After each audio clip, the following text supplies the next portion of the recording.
DRSലേക്ക് എല്ലാവർക്കും സ്വാഗതം. India England മൂന്നാമത്തെ ടെസ്റ്റ് മത്സരം ഞാൻ ലൈവായിട്ട് കണ്ടുകൊണ്ടിരിക്കുകയാണ്. അപ്പം ഇന്ത്യ നമുക്കറിയാം ഇന്ത്യ ഒരു തകർച്ചയിൽ പൊയ്ക്കൊണ്ടിരിക്കുന്ന ഒരു സിറ്റുവേഷനാണ്. അതായത് ഒരു 3 വിക്കറ്റോളം നഷ്ടപ്പെട്ടു. ഏകദേശം ഇപ്പോൾ 50 റൺ ആകുന്നേ ഉള്ളൂ, 3 വിക്കറ്റുകൾ നഷ്ടപ്പെട്ടു. അതുപോലെ തന്നെ നമുക്കറിയാം ഒരു ടോപ്പ് ത്രീ എന്ന് പറയാനും പറ്റില്ല. കാരണം അതിനകത്ത് ജയ്സ്വാൾ ഒരു ഒരു ഒരു പുതുമുഖം തന്നെയാണ്, അല്ലെങ്കിൽ അത്രയും എക്സ്പീരിയൻസ് ഉള്ള ഒരു ബാറ്റർ അല്ല. അപ്പോൾ അദ്ദേഹത്തെ നമുക്ക് കൂട്ടാൻ പറ്റില്ല. ബാക്കി എക്സ്പീരിയൻസ് ഉണ്ടെന്ന് പറയാനായിട്ട് രോഹിത് ശർമ്മയും, പിന്നെ അതുപോലെ നമുക്ക് എക്സ്പീരിയൻസ് ഉണ്ട് എന്ന് പറയാനായിട്ട് ജസ്റ്റ് ഗില്ല് അത്ര എക്സ്പീരിയൻസ് ഉള്ള ആളല്ല എങ്കിൽ പോലും ഗില്ലിനെ നമുക്ക് ആ ഒരു എക്സ്പീരിയൻസ് ആയിട്ടുള്ളൊരു ബാറ്ററായിട്ട് കൂട്ടാം.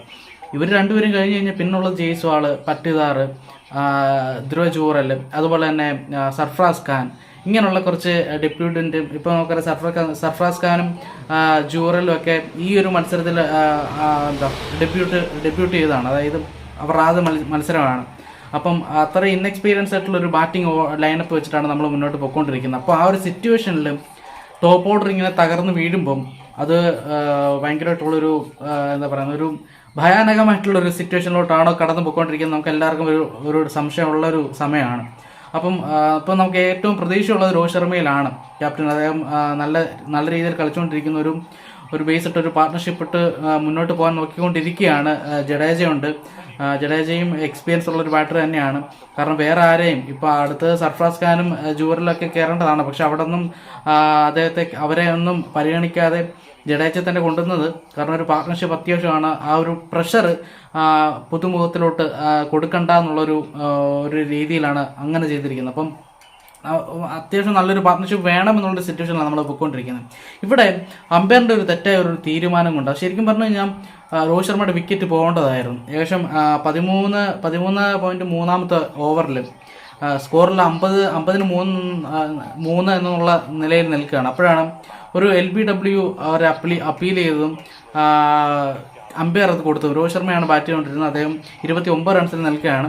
അപ്പോൾ ആ ഒരു സിറ്റുവേഷനിൽ രോഹിത് ശർമ്മ ആ സ്പോട്ടിൽ തന്നെ DRSന് കൊടുത്തു.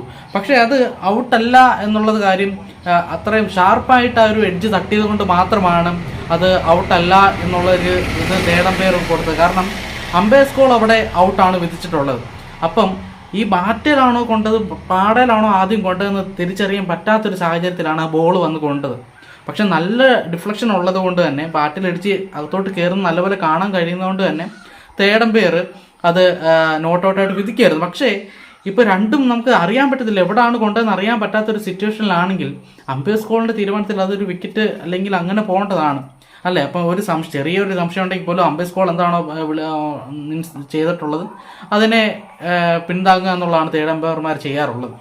ഇവിടെ അങ്ങനെ നോക്കി കഴിഞ്ഞാൽ രോഹിത് ശർമ്മയുടെ വിക്കറ്റ് ഇവിടെ പോകേണ്ടതായിരുന്നു. പക്ഷേ ഭാഗ്യവശാൽ നല്ലൊരു ഡിഫ്ലക്ഷൻ ഉള്ളത് കൊണ്ട് തന്നെ രോഹിത് ശർമ്മ അവിടെ രക്ഷപ്പെട്ടു, ഇന്ത്യ അവിടെ രക്ഷപ്പെട്ടു. അദ്ദേഹത്തിലാണ് ഇപ്പം നമ്മുടെ ഒരു ഹോപ്പ് ഉള്ളത്. അപ്പോൾ നല്ല രീതിയിൽ ഇവർ ജഡേജയും രോഹിത് ശർമ്മയും കൂടെ നല്ലൊരു പാർട്ണർഷിപ്പ് ഉണ്ടാക്കി ഇന്ത്യ മുന്നോട്ട് നയിക്കുകയാണ്, അല്ലെങ്കിൽ നല്ലൊരു സ്കോറിലോട്ട് എത്തട്ടെ നമ്മൾ ആശംസിക്കുകയാണ്. എന്തായാലും ബാക്കി അത് എങ്ങനെ എത്തും, ആദ്യ സെഷനിൽ നമ്മൾ ഏത് അവസ്ഥയിലായിരിക്കും. എന്തായാലും ഫസ്റ്റ് സെഷൻ തീർച്ചയായിട്ടും ഇംഗ്ലണ്ടിൻ്റെ സൈഡിൽ തന്നെയാണ്. ആ തട്ടാണ് ഇപ്പോൾ താഴ്ന്നിരിക്കുന്നത്. അപ്പം നമ്മൾ ഈ ദിവസം ഇനി എങ്ങനെയാണ് മുന്നോട്ട് പോകുന്നത് എന്നുള്ളത് നമുക്ക് നോക്കിക്കാണാം. അപ്പോൾ അതിന് ശേഷം എങ്ങനെയാണ് അതിൻ്റെ ബാക്കിയുള്ള ഇന്നത്തെ ദിവസം നമ്മൾ മുന്നോട്ട് പോകുന്നത് എന്നുള്ളൊരു റിവ്യൂ ആയിട്ട് ഞാൻ വരുന്നതായിരിക്കും. അപ്പം നമുക്ക് എന്തായാലും ആ വീഡിയോ ആയിട്ട് വീണ്ടും കാണാം.